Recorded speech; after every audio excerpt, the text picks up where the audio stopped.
ரீசெண்டாக எஃப்எம் வந்து Indian bureaucracy is one of the finest இந்த வேர்ல்டுன்னு சொன்னாங்க. எஃப்எம் சொன்னது ரொம்ப இம்பார்ட்டண்ட். ஏன்னா பே கமிஷன் வர்றதுனால பே கமிஷனுக்கு வந்து சேலரி இன்க்ரீஸ் ஆகணும்னா பெரிய பட்ஜெட் எஃப்எம் ஆஃபீஸில் தான் வரணும்.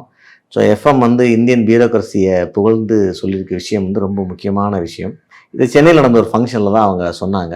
இந்தியன் பியூரோக்ரஸிலலாம் ஒரு பார்ட்டாக இருந்ததுனால அதனுடைய அருமை பெருமைகளை சொல்கிறது எனக்கு ஒரு கடமை இருக்குது. இந்தியாவுக்குள்ளே எப்படிப்பட்ட ஐடியாலஜிஸ் ட்ராவல் பண்ணாலும், எப்படிப்பட்ட கொள்கைகள் எலெக்ஷனாலையும் கட்சிகளாலையும் மாறி மாறி வந்தால் கூட ஒரு அட்மினிஸ்ட்ரேஷனை யூனிஃபார்மாகவும் நிதானமாகவும் கொண்டு போகிறதுல இந்தியன் பியூரோக்ரஸி அடிச்சுக்கிறது யாரும் இல்லை. எவ்வளோ நீங்கள் கொள்கையில் பார்ப்பீங்க, இங்கிட்டு லெஃப்ட் எக்ஸ்ட்ரீம்லேருந்து ரைட் எக்ஸ்ட்ரீம் போயிட்டு இருப்பாங்க, ரைட் எக்ஸ்ட்ரீம்லேருந்து லெஃப்ட் எக்ஸ்ட்ரீம் போவாங்க, சென்டர் வரும்.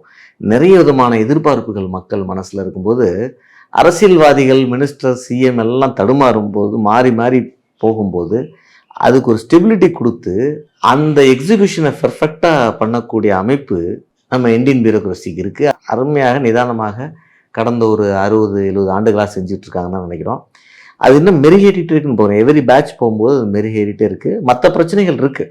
இதுக்கு ஆப்போசிட்டான என்னன்னா அந்த ஸ்டீல் ஃப்ரேம் தான்.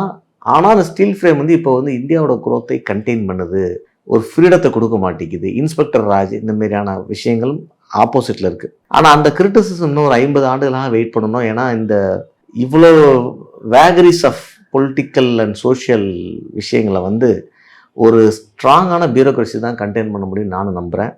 ஸோ எஃப்எம்மோட வார்த்தை ரொம்ப முக்கியம்.